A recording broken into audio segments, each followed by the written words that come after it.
La intervención francesa. La intervención francesa de 1862 y 1867 es el conflicto armado entre Francia y México tras la Guerra de la Reforma. Impactos económicos y sociales llevaron en 1861 al Congreso de la República, encabezado por Benito Juárez, a anunciar la suspensión de pagos de las deudas externas con Inglaterra, Francia y España. El 31 de octubre de 1861, los tres países firmaron en Londres un convenio en el cual establecieron una expedición para invadir las costas de México. España llega a Veracruz el 8 de diciembre de este mismo año. Inglaterra y Francia llegan en enero de 1862, con el objetivo de cobrar las deudas acumuladas. El gobierno mexicano, con el ministro Manuel Doblado al mando, estuvo dispuesto a negociar y evitar el enfrentamiento. El 19 de febrero, con el texto Preliminares de la Soledad, España e Inglaterra acordaron terminar con la invasión, mientras Francia, el 5 de marzo, llega de nuevo a Veracruz, México, con la esperanza de dominarlo. El 19 de abril comienzan los enfrentamientos. La madrugada del 5 de mayo, las tropas francesas llegan a Guadalupe, Puebla. Se enfrentan al ejército de Ignacio Zaragoza y son derrotados. La victoria de las armas nacionales en Puebla trajo confianza y esperanza en toda la República. Napoleón III ordenó refuerzos de las tropas francesas mientras el general Zaragoza crecía su ejército. En 1864 desembarcó Maximiliano de Hamburgo en Veracruz. Con el apoyo de conservadores y opositores al gobierno liberal de Benito Juárez, estableció el Imperio Mexicano, con una monarquía limitada. Los liberales se negaron luego a aceptar un monarca europeo y dejaron a Maximiliano débil con pocos aliados. El 11 de abril de 1865, los republicanos comienzan a tener victorias, derrotando fuerzas francesas en Michoacán, Sinaloa, Chihuahua y Río Grande. El 12 de febrero, el gobierno de Benito Juárez recibe ayuda del gobierno de los Estados Unidos.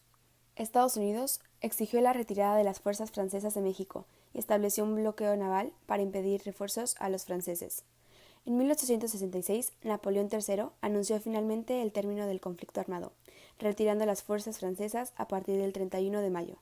Maximiliano de Habsburgo fue ejecutado el 19 de junio. Se restauró la República y Benito Juárez regresó al poder en la capital del país. Benito Juárez es el hombre que sale en los billetes de 20 pesos y que da nombre a más de 4.500 calles de México. Benito Juárez fue algo más que el 5 veces presidente de la República. Su carrera política marcó el futuro de la historia de México, la cual fue seguida por el mandato de Porfirio Díaz y posteriormente la Revolución Mexicana. Juárez logró entablar negociaciones y consiguió la retirada de España y Gran Bretaña.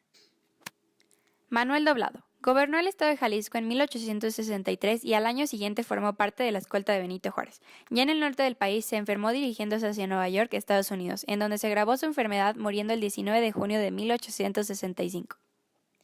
Ignacio Zaragoza, militar mexicano de ideas progresistas, luchó contra la dictadura de Santana y apoyó a Benito Juárez durante la Guerra de Reforma. El nuevo presidente Benito Juárez nombró a Zaragoza ministro de Guerra y Marina en 1861.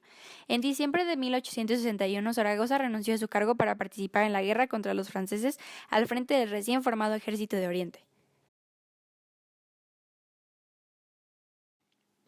Napoleón III. Napoleón III de Francia fue el impulsor justificando la intervención militar, alegando una política exterior amplia comprometida con el libre comercio. Para él, un gobierno amigo en México sería una gran oportunidad para expandir el libre comercio, garantizando el acceso europeo a los mercados más importantes y evitar el monopolio de los Estados Unidos. Maximiliano de Habsburgo.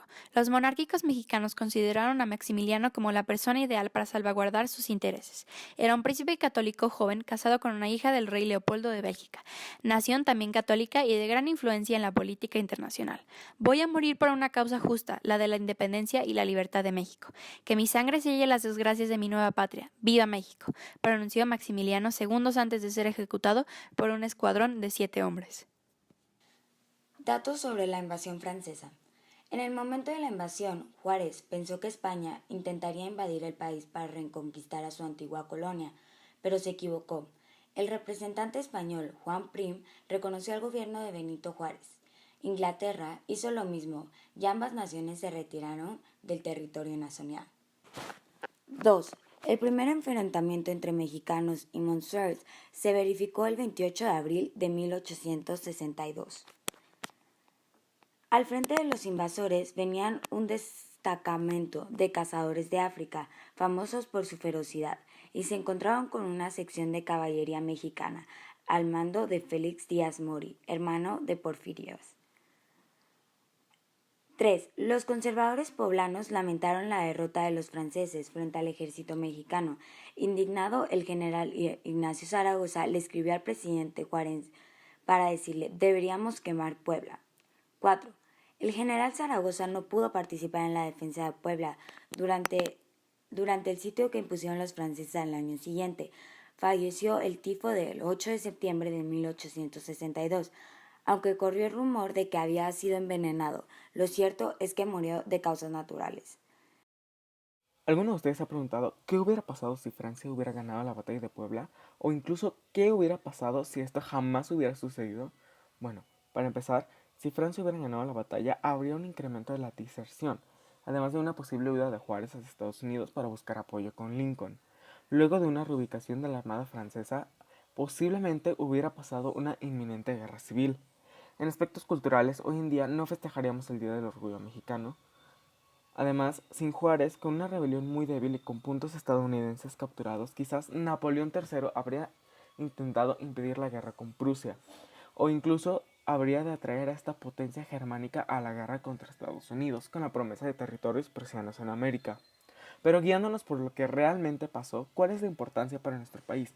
¿Qué vestigios culturales nos dejó esta intervención? Bueno, no fue un suceso que solo atañera a un país, sino que fue parte de un proceso de reacomodo en los equilibrios internacionales.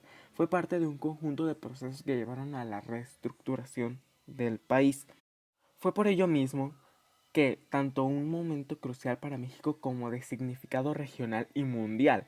La gesta mexicana generó reacciones y acciones tanto en la América como en todo el continente, por no decir que en el mundo occidental. La victoria del régimen mexicano contra el Imperio francés tuvo consecuencias para gobiernos en diversas partes, como lo es Sudamérica. Lo que pasó en aquellos años en México repercutió en los equilibrios de poder de lo que se convertiría en una comunidad internacional e interrelacionada como lo es el México de hoy en día.